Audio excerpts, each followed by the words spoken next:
हमें बच्चे पैदा करने की बात तुरंत करनी चाहिए। फैमिली प्लानिंग लागू करना नुकसानदायक सौदा हुआ है। मैं ये नहीं कहूंगा कि आप अपना समय लें, बल्कि तुरंत अपना बच्चा पैदा करें। ये कहना है तमिलनाडु के मुख्यमंत्री एम.के. स्टालिन का। वो राज्य के लोगों को चेतावनी देते हुए कहते हैं कि जनसंख्या आधारित परिसीमन तमिलनाडु के राजनीतिक प्रतिनिधित्व को प्रभावित कर सकता है। सवाल है कि आखिर सूबे के मुख्यमंत्री को लोगों से बच्चे पैदा करने की अपील क्यों करनी पड़ गई? आगामी चुनाव से 1 साल पहले एकाएक फैमिली प्लानिंग पर चर्चा क्यों? विस्तार से बताते हैं। तारीख थी 3 मार्च। मौका था डीएमके के डिस्ट्रिक्ट सेक्रेटरी के घर शादी समारोह का। जगह थी तमिलनाडु का नागपट्टिनम शहर। यही आबादी के बदले आंकड़ों पर चर्चा करते हुए एम.के. स्टालिन ने कहा, पहले हम कहते थे कि समय लो, विचार करो और समय को देखते हुए बच्चे पैदा करो, लेकिन अब स्थिति बदल गई है और हमें बच्चे पैदा करने की बात तुरंत करनी चाहिए। स्टालिन जनगणना के आंकड़ों के आधार पर परिसीमन लागू किए जाने की आशंका पर अपनी चिंता जाहिर कर रहे थे। उन्होंने आगे कहा, अगर राज्य के आधार पर परिसीमन लागू होता है तो राज्य की सीटें 39 से घटकर 31 हो जाएंगी।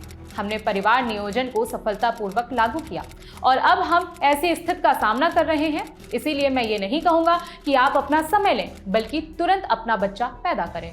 स्टालिन ने 5 मार्च को एक सर्वदलीय बैठक बुलाई है। वो चाहते हैं कि सभी लोग एक साथ आएं और तमिलनाडु के भविष्य पर विचार करें। विपक्षी दलों से इस बैठक में शामिल होने की अपील करते हुए स्टालिन ने कहा, मैं उनसे बैठक में शामिल होने का आग्रह करता हूं। कृपया अहंकार को किनारे रखें। इस बारे में ना सोचें कि आपको मेरी बात क्यों सुननी चाहिए।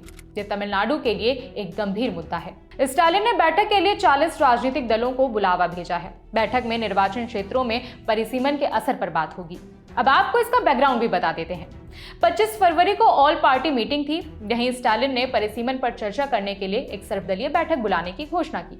बैठक 5 मार्च को होनी तय है, लेकिन मीटिंग में स्टालिन ने संसद की सीटों को लेकर एक बयान दिया। कहा, भारत का बड़ा लक्ष्य अपनी जनसंख्या पर नियंत्रण करना था। तमिलनाडु ने इसमें बड़ी सफलता हासिल की है। हम ऐसी स्थिति का सामना कर रहे हैं जहां कम जनसंख्या के कारण तमिलनाडु में सांसद की सीटों में कमी आ सकती है। अगर ऐसा हुआ तो तमिलनाडु से 39 सांसद नहीं, बल्कि केवल 31 सांसद होंगे। स्टालिन ने आशंका जाहिर की कि अगर जनसंख्या के आधार पर परिसीमन किया गया तो राज्य में 8 लोकसभा सीटें कम हो जाएंगी। स्टालिन ने परिसीमन की प्रक्रिया को दक्षिण भारत के राज्यों पर लटकती हुई तलवार बता दिया है।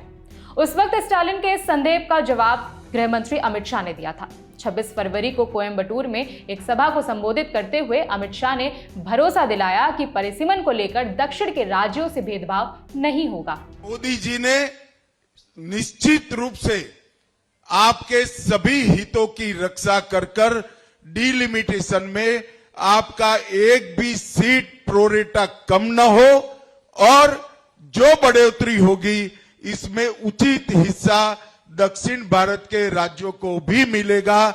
इसमें कोई शंका रखने की जरूरत नहीं है। मुख्यमंत्री स्टालिन के बयान पर अब खूब चर्चा हो रही है। इससे जुड़ा जो भी अपडेट सामने आएगा हम आप तक पहुंचाएंगे। खबर को लिखा है रजत ने, मेरा नाम है विभावरी। देखते रहिए दी लेलन टॉप। शुक्रिया।